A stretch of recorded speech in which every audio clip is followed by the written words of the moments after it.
Hey guys, today we're going to talk a little bit more about nutrition. Before I do though, I just want to point out it's the beginning of a new week, and so we have, just want to remind you of our commitments.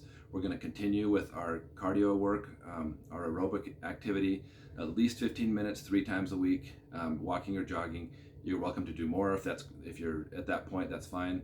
Also with resistance training, we're now going to do 3 times a week resistance training. So it's usually every other day, whatever works best for you, but with the resistance training, we're going to do 3 sets of the exercises I've shown you before.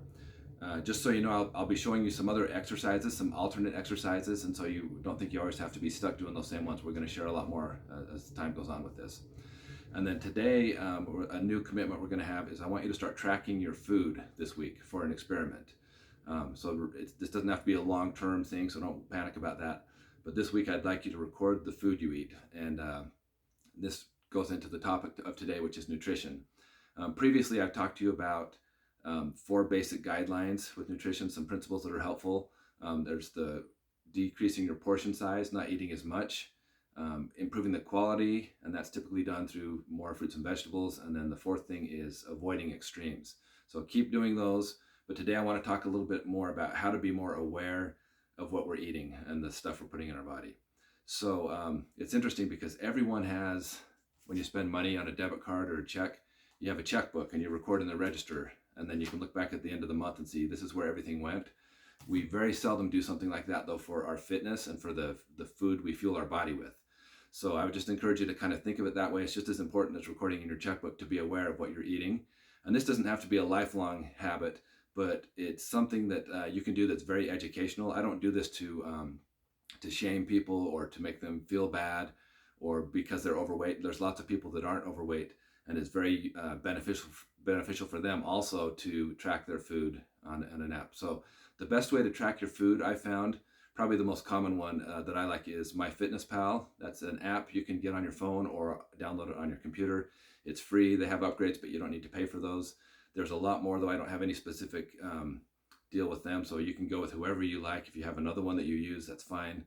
But the main thing is if you can track your food you're eating, it'll be so insightful to you, the things you'll learn from that.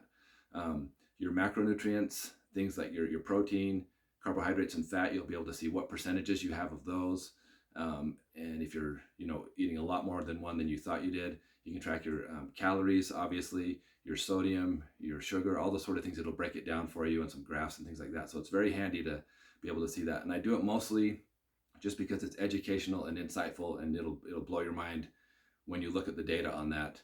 Because so many times I've had it where I come home and I say, oh, I'm starving. All I had today was, a piece of toast for breakfast. And I said, oh yeah, but when I got here, I ate this. Oh yeah, and so brought these treats. And when you start making a list, it adds up fast. And a lot of times we're not aware of all the food we eat. So let's start that tracking process. And then another thing that can help you is when you're shopping is if you look at the labels when you're buying stuff. Now the marketing companies, I can't blame them. Their job is to sell stuff and to make it look good. And so they're always going to try and put a healthy spin on anything. Like when you buy water and you find out there's no trans fats and no cholesterol in it, and they label stuff like that. It's like, no doy. But these companies, I remember years ago, my son was making a frozen Totino's pizza, and he's reading on the front how it says this family recipe passed down for generations, and it talks about how nice and wholesome and great it is. And then we flip it over and look at the ingredients, and it's like about 140 ingredients, and most of them were like chemical things we couldn't even name. And it was just kind of funny to see the spin they put on that. But there's lots of foods that you might think are healthy or better than they really are. That's why looking at labels can be so informative for you. Also, with watching labels is the portion size. That's one thing to watch for. I remember years ago, I was in a hurry. I hadn't eaten. I stopped at a gas station to get gas, and I grabbed one of those big pink Granny B frosted cookies. And I'm eating that, and I said, I know it's not healthy, but I look at the wrapper, and it says only 200 calories. That's not bad. But then it said per serving, and apparently half a cookie is a serving.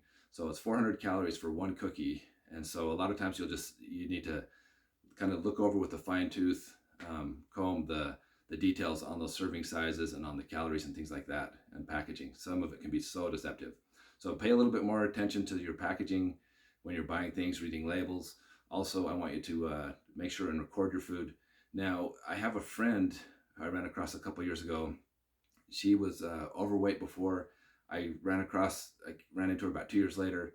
didn't even recognize her. Like had to do a double take. And I said, "What have you been doing?" Because I mean, she looked so trim. She lost a lot of weight. And she said, "Oh, I've been recording my weight in MyFitnessPal." And I said, "But what exercise program? What else have you done?" And she said, "Nothing. That's all I do is I just record what I eat, and it makes me so much more aware of my nutrition." And it just blew my mind to see that just not even doing the exercise aspect of it, which is so important, but just focusing on the nutrition and being aware of what she's eating, how she made such great improvements that way. Um, so anyway, I would encourage you to do that this week. Try and record the food morning till night. Just record it. And even if you don't have an app, if you just get like a notebook or a little food journal and just write the food down there, even if you didn't end up looking up the calorie content and the all the sort of details with each food, if you just wrote down the food, you're still going to eat healthier than if you didn't do that. So that's a habit that's a good to do. It's a good thing to do. So I want to remind you to do in your nutrition, think of these three things: balance, variety, and moderation. We don't want to be crazy, swinging to extremes, but let's be smart about our nutrition. Let's make better choices about the way we eat, and let's record this week. Go ahead and record everything you're eating. And when I check with you on the weekend and make contact with each of you, I'm going to ask you about some of the insights and things you learned and things you noticed with some of those trends. So this will be a fun week for you. It's kind of challenging to record that, but just write it down as soon as you eat it. Don't wait till the end of the day and try and reconstruct from memory, because that's not very accurate that way. Anyway, we're going to have a great week today. I've got some more good stuff for you later, and I'll talk to you later.